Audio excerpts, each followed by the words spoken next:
নমস্কার বন্ধুরা, good morning. সকাল সকালে আমি ফুলডুংরি পাহাড়ে চেপে চলে এসেছি। এখন নামবার সময় দেখাবো ফুলডুংরি পাহাড়ের দৃশ্যটা।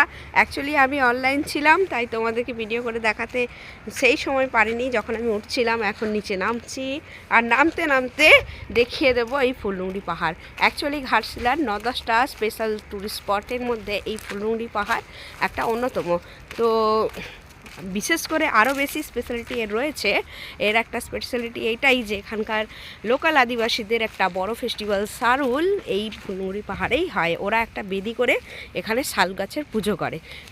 যাই হোক, খুব সুন্দর একটা জায়গা।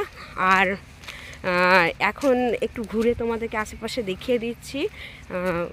আমি অ্যাকচুয়ালি প্রায় যখন 20 বছর আগে এখানে বিয়ে করে এসেছিলাম প্রথম তখন একবার ঘুরতে এসেছিলাম। তারপরে এই সেকেন্ড টাইম আমি এই পাহাড়ে আসছি।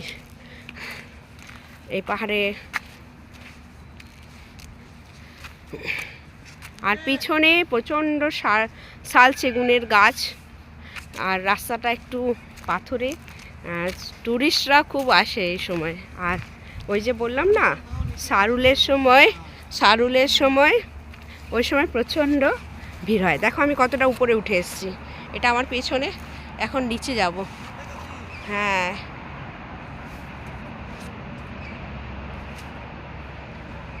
তো চলো এখন নিচে যাব। নিচে যেতে যেতে একটু গল্প করে নিই। তো কি বলছিলাম, যে এখানকার লোকাল ফেস্টিভ্যাল, লোকাল লোকেদের মানে এখানে যে আদিবাসীরা, ওদের লোকাল ফেস্টিভ্যাল সারুল এই ফুলডুংরি পাহাড়ের উপরে মেলার মতন করে জাঁকজমক করে পালন করে। তো আমি এই ব্যাপারে জানতাম না, কিন্তু এখানে এসে জেনেছি। আগে তো জানতাম না, কিন্তু হ্যাঁ, ওদের ফেস্টিভ্যাল খুব ভালো হয়। আর এটা ওদের খুব ভালো একটা ফেস্টিভ্যাল। তো এখন মেন নিচে যাওয়ার পালা। আর নিচে যেতে যেতে দেখতে পাবে যে পাহাড়ের ঢালটা কত। দাঁড়াও, তোমাদেরকে একটু দেখাচ্ছি। পাথর আছে। হ্যাঁ, দেখাচ্ছি, এক সেকেন্ড। দেখো, এই যে এখন নিচে চলে যাব। সেই যে নিচে রাস্তাটা, ওই রাস্তা ধরে বাড়ি যাব। তো ধীরে ধীরে নিচে নামবো।